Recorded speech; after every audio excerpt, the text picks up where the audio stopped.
दोस्तों धान में इस समय बाली सूखने की समस्या बहुत दिखाई दे रही है और उनमें दाना भी बहुत ही कम मात्रा में बन रहा है। साथ के साथ हमारी बाली पे जो है काले काले धब्बे दिखाई दे रहे हैं। ये समस्या ज़्यादातर सभी खेतों में दिखाई दे रही है और इसका समाधान भी हमें करना बहुत ही ज़रूरी हो जाता है, जिससे अगर जो इसका समाधान हम समय पर नहीं करते हैं तो हमारी फसल पर बहुत ही असर पड़ता है।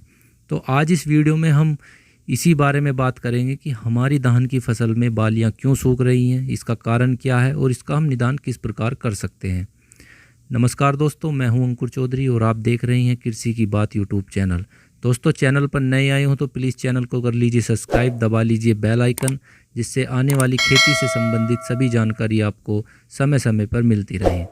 दोस्तों इस समय धान में जो हमारी बालियां सूख रही हैं उनमें दाना भी सही प्रकार से नहीं बन पा रहा है और दानों की जो बालियां हैं उन पर काले काले धब्बे से हमें दिखाई दे रहे हैं। कारण क्या है दोस्तों? कारण दो ही हो सकते हैं इस समय धान की फसल में। एक तो आपका तना छेदक और दूसरा आपका फंगस।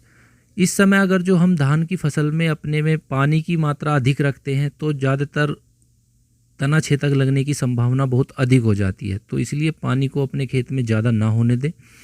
पानी से एक दिक्कत ये भी आती है कि जो नीचे की जो हमारा तना होता है वो गलने लगता है, मुलायम हो जाता है, जिससे जो हमारा तना छेदक की जो सुंडी होती है उसे खाने में और आसानी हो जाती है।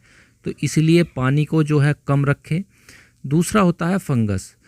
फंगस भी कई प्रकार की होती हैं जो हमारा तना होता है उसको नीचे से लेकर ऊपर तक सुखा देती हैं, जो उसकी कोशिकाएं होती हैं उन्हें नष्ट कर देती हैं, जिससे भोजन सही प्रकार से हमारी जो बालियां होती हैं उन्हें नहीं पहुंच पाता है और बालियां सूखने लगती हैं। और जब बालियां सूखती हैं तो उनमें दाना बनता ही नहीं है, जो कुछ दानों में बनता भी है तो वो काला पड़ जाता है। तो इसका समाधान हमें दोस्तों क्या करना होता है, पहले हम बात कर लेते हैं दोस्तों तना छेदक की। तो तना छेदक के लिए आप प्रोफोनाफोस 40% और साइपरमेथ्रिन 4%, इन दोनों का एक कॉम्बिनेशन आता है। इन दोनों को आप लेकर 250 से 300 ग्राम प्रति एकड़ के हिसाब से आप इनका स्प्रे कर सकते हैं। दूसरा हम फंगस के लिए बात करें तो फंगस के लिए दो दवाई बहुत ही बेटर रहती हैं इस समय। एक तो होती है हेक्साकोनाजोल और एक होती है वैलिडामाइसिन। लेकिन इन दोनों में जो सबसे बेटर है वो वैलिडामाइसिन है, क्योंकि यह एक सिस्टेमिक फंगीसाइड है, क्योंकि फंगीसाइड के साथ साथ ये बैक्टीरिया को भी कंट्रोल करती है। तो इसलिए वैलिडामाइसिन 30% एसएल फॉर्म में आता है। इसकी आप 400 ml की डोज एक एकड़ के लिए बहुत ही रहती है। इन दोनों को आप 150 से 200 लीटर पानी में मिलाकर आप इनका स्प्रे कर सकते हैं। इनका स्प्रे करने के बाद आपको आपकी जो धान की फसल है, जो बालियाँ सफ़ेद हो चुकी हैं, जब धान पकने की अवस्था है, जो बालियाँ आपकी सफ़ेद हो चुकी हैं, उनमें यह समस्या जो है आगे नहीं बढ़ेगी, यानी कि वहीं पर रुक जाएगी।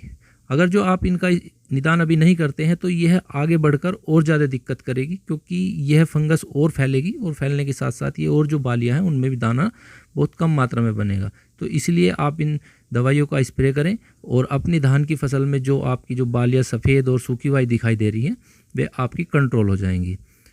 तो वीडियो आपको अच्छी लगी हो तो दोस्तों वीडियो शेयर ज़रूर करें और साथ के साथ चैनल को सब्सक्राइब कर लें और बेल आइकन को भी दबा लें, जिससे आने वाली वीडियो आप तक पहुंचती रहे सबसे पहले।